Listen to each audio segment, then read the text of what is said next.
from the close of a recent article in the New York Times. I thought I'd start out with that, by Scott Rayburn, with the headline, Why John Ruskin, born 200 years ago, is the man of the moment. This is a quote from the article. He holds our feet to the moral fire. He makes us disconcerted. My belief is that Ruskin is a spot-on critique of modern America, as relevant now as he was then.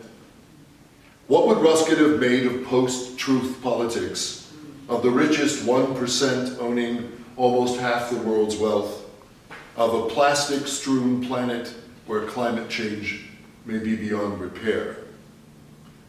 Maybe we should go back to him. He saw it coming. End of quote.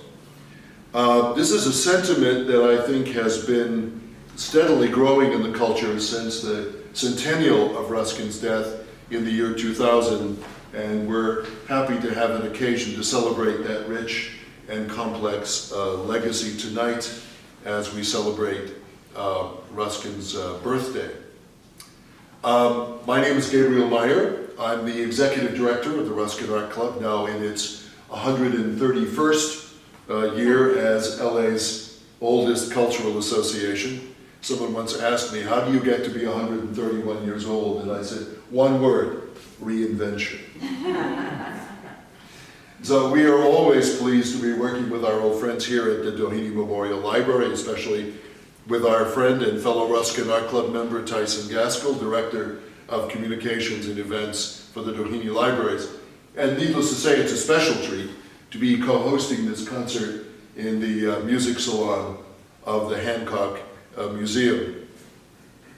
If, as LA Weekly claimed some years ago, that the museum is haunted, I can assure you, on the basis of having spent considerable time here recently, that they're a very gracious and accommodating bunch. This is the inaugural event in Southern California, at least as far as I know, of a year of events celebrating the legacy of John Ruskin in the 21st century. A celebration that will continue here at USC next month with our annual Ruskin lecture, this year featuring the distinguished Ruskin scholar, Robert Hewison. And there are flyers available on the table out in the foyer about that. And it will be capped, this year will be capped by a two-day Ruskin conference, John Ruskin, 19th Century Visionary, 21st Century Inspiration, at the Huntington Library in December. So this will be a great occasion. For more information on all this and more, including Ruskin-related events and exhibitions taking place around the world, please visit our website, www.ruskinartclub.com. Our British cousins inaugurated this special Ruskin bicentennial celebration last Friday, on February 8th, the actual birthday of John Ruskin, at the Royal Academy of Arts in London, with a concert and presentation actually similar to the one that we're doing tonight, also featuring a performance of Sarah Rodgers' evocative King of the Golden River, based on Ruskin's fairy tale. To place Ruskin, as we move our evening along, to place Ruskin not only in a Victorian frame, but in a relationship to our own time and our concerns, I've asked Professor Amy Woodson-Bolton to say a few words about Ruskin as we begin. Amy gave our 2017 Ruskin lecture here at USC on Ruskin's Truths in an Age of Fake News. She is currently Associate Professor of British and Irish History at Loyola Marymount University. She is a companion of the Guild of St. George, which is Ruskin's charity founded in 1871, and we are honored to have her as a member of the Ruskin Art Club. You can also purchase Amy's lecture later on today at the reception. So Amy, if you'll go forward. Thank you. So I think it's really interesting, this new interest in Ruskin, and of course I love it. I got to Ruskin because I was writing a history of art museums in Britain in the 19th century. And I was really interested why people in Manchester and Birmingham and Liverpool thought that art museums were the thing that industrial workers needed. And what I found over and over and over again was this name, John Ruskin. John Ruskin. It was just popping up all over the archives. And I had to grapple with, okay, who was this guy? Why were people so into him? Why did they think art was good for factory workers? And I think what I came to understand about why they thought he was such an important influence on their lives and why he had so much to offer to 19th century cities is, I think, also really interestingly why many of us are now finding that he has a lot to say about our world and our time now. I think it's interesting especially that in the New York Times piece and in other discussions of him now, he's being really seen as a prophet speaking to climate change and issues of environmental degradation. But I think the important thing is that actually Ruskin also has a lot to say to us about not treating people like machines. Yeah. First and foremost, he really wanted us to think not just about what we were doing to the environment as something outside of ourselves, or nature as something outside of ourselves, but what our whole system of profit and wealth was doing to our fellow human beings. And that was the heart of his social critique and the heart of what he had to say. And I also think it's very interesting that we're in the midst of starting to debate the Green New Deal, which likewise thinks about treating climate change, but also massive inequality and wealth redistribution at the same time. So these concerns are absolutely contemporary, even as, of course, they also come out of the legacy of industrial capitalism of the 19th century. Ruskin wanted people to look at their world. And he really thought that if you could train people to see, if you could get people to see, that meant seeing the beauty of nature, the wonder of the world around us, but also what the pursuit of profit ahead of everything else was doing to the world in Britain in the 19th century, and of course the wider world. This piece, The King of the Golden River, has a lot to say about the pursuit of wealth above all else. And we're going to get to hear that tonight. So I guess for me, I would invite you to think about what it means to listen for beauty, to look for beauty, and then to think about who has access to beauty, who has access to humanity, who we treat as meaningful in our society, and who we treat as disposable. Because it's that sense that any human or any part of creation is disposable and can be treated as a step towards wealth and somebody else's profit, then Ruskin really wanted us to think about and consider. So enjoy the concert. Wow.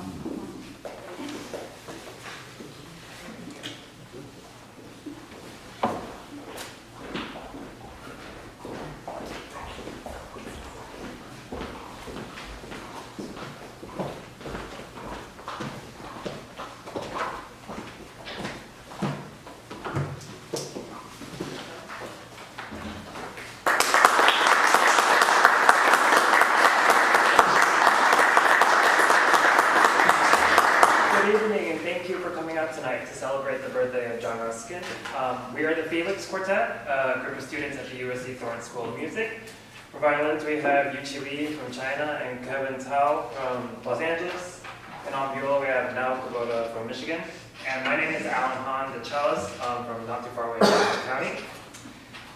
I thought I'd talk a little bit about the piece that we're going to be playing for you tonight. When we normally think of child prodigies who influenced the world of music, our first thought is usually Wolfgang Amadeus Mozart. But we tend to forget that Felix Mendelssohn himself was also a child prodigy as well. For example, he wrote 12 string symphonies between the ages of 12 and 14.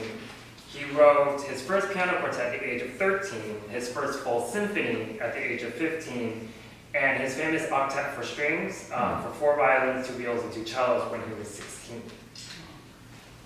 Mendelssohn wrote this piece that we're going to be playing for you tonight, the String Quartet Number 1, Opus 12, in 1829, when he was just 20 years old. The second in a group of 5 string quartets that he would compose through the span of his lifetime. It was dedicated to a woman named Betty Pfister, who is his neighbor, actually, and the daughter of a Berlin astronomer. The piece has 4 movements, and it displays what we tend to call cyclic form, where material that is introduced in the beginning comes back towards the end. The first movement is very lyrical, it has sweeping melodies, and it's very peaceful. This is followed by the second movement, titled Canzonetta, which also means song. It's very cheeky and has very elfish characteristics. The third movement is lush and rich in its harmonies, and the last movement is turbulent and energetic. And the material from the beginning in the first movement comes in to more or less quell the storm, bringing the piece to a peaceful close. So when Mendelssohn wrote this in 1829, it was 2 years after the death of Beethoven, who died in 1827. And even though Mendelssohn's composition style isn't quite the same as Beethoven's, he still pays homage to him with certain phrases within the work, as a farewell to this great composer. One other connection that I'd like to make is between Mendelssohn and John Ruskin himself, actually. John Ruskin lived with his wife in a little town called Denmark Hill in England. He moved there in 1842. Denmark Hill now is part of a little town that we call London. And so his address in London, or in Denmark Hill, sorry, was 163 Denmark Hill. And it was just a couple doors down in 168 Denmark Hill that Mendelssohn wrote a song called the Spring Song, which he included in his song cycle, Songs Without Words, also written in 1842. So they were there at the same time. So without further ado, here is Mendelssohn's String Quartet, number 1, Opus 12. We hope you enjoy.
wooded and mountainous part of Syria.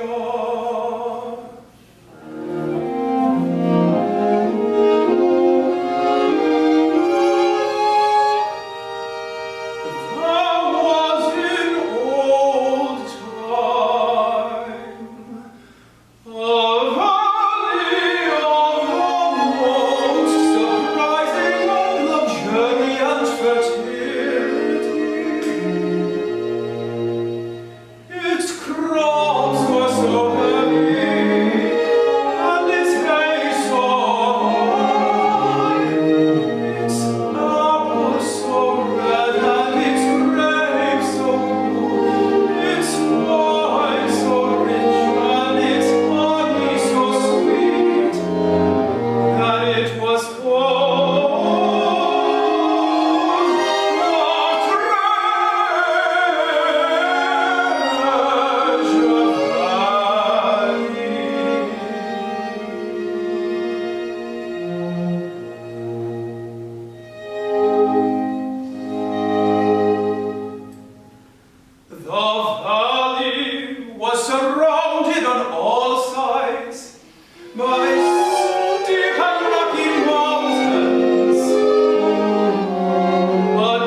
Dawn came at last, and the two brothers looked out of the window into Treasure Valley.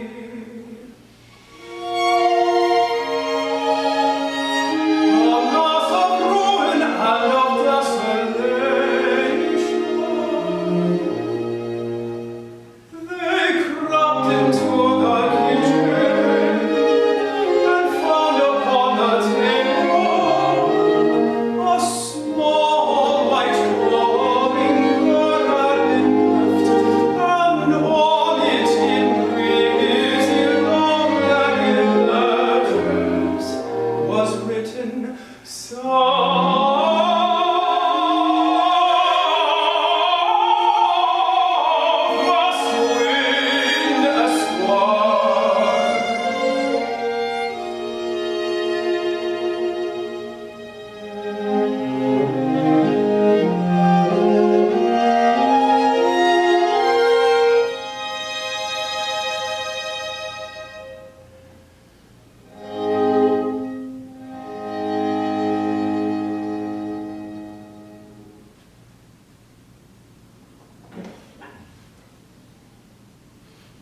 if anyone should cast unholy water in the river, he will become a black stone.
Before we move to the foyer for a little birthday reception, let me indicate that there are, I always have to say these things. There are materials and booklets on Ruskin and the Ruskin Art Club on the table in the foyer, along with a few copies of the recent New York Times piece that I quoted at the beginning of the evening. Also copies of the new, brand new Wendell Berry Reader. These are left over from our recent symposium here at USC last October on the farmer, poet, activist Wendell Berry. You can also pick up, importantly, flyers for March the 18th, Monday, March the 18th, which is the Ruskin Lecture by Robert Hewison, who was one of the great figures in our time in terms of Ruskin scholars. And he's really coming with a marvelous presentation called John Ruskin, The Argument of the Eye. And the whole thing will really be on Ruskin's aesthetics, focus on the drawings, on Ruskin's sense of beauty and what it means, as Amy was talking earlier, what it means to see.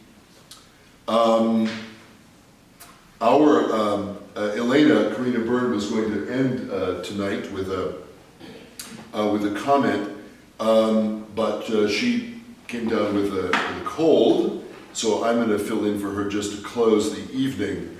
I'm going to read something just very briefly, really Ruskin's last published words, the final paragraph of his unfinished biography, Praeterita, which is Latin for bygone times, or times past. Proust wasn't a fan of Ruskin's for nothing. And written really when Ruskin was moving into his twilight. He had had a major breakdown. He knew he wasn't going to finish his autobiography. He was moving into a time where he was removing himself from public life, from writing, from lecturing, into the care of his cousin, Joni Agnew, and her husband, Arthur Severn, the son of Joseph Severn, who cared for the dying Keats. So a lovely connection there. So Ruskin is just entering this time, as with many people troubled with mental breakdown, the people and time, it's all beginning to merge. Even in these paragraphs, there are people who were referred to here that were not living at the time that Ruskin refers to them. But it's it's poignant certainly, but also Ruskin to the end. So this is the final paragraph of Praeterita in the chapter called Joanna's Care. Lovely passage as he moves into the care of his cousin. How things bind and blend themselves together. The last time I saw the fountain of Trevi, it was from Arthur's father's room, Joseph Severn's, where we both took Joni to see him in 1872, and the old man made a drawing of his pretty daughter-in-law, now in her schoolroom. He himself then eager in finishing his last picture of the marriage in Cana, which he had caused to take place under a vine trellis, and delighted himself by painting the crystal and ruby glittering of the changing rivulet of water out of the Greek vase glowing into wine. Fontebranda. I last saw it with Charles Eliot Norton. Under the same arches where Dante saw it. We drank of it together, and we walked together that evening on the hills above, where the fireflies among the scented thickets shone fitfully in the still, undarkened air. How they shone, moving like fine, broken starlight through the purple leaves. How they shone, through the sunset that faded into thunderous night, as I entered Siena 3 days before, the white edges of the mountainous clouds still lighted from the west, and the openly golden sky, calm behind the gate of Siena's heart, with its still golden words, Cor magnis tibi Sena pandit. More than her gates, Siena opens her heart to you. And the fireflies everywhere, in the sky, in the cloud, rising, and the fireflies everywhere, and falling, mixed with the lightning, and more intense than the stars.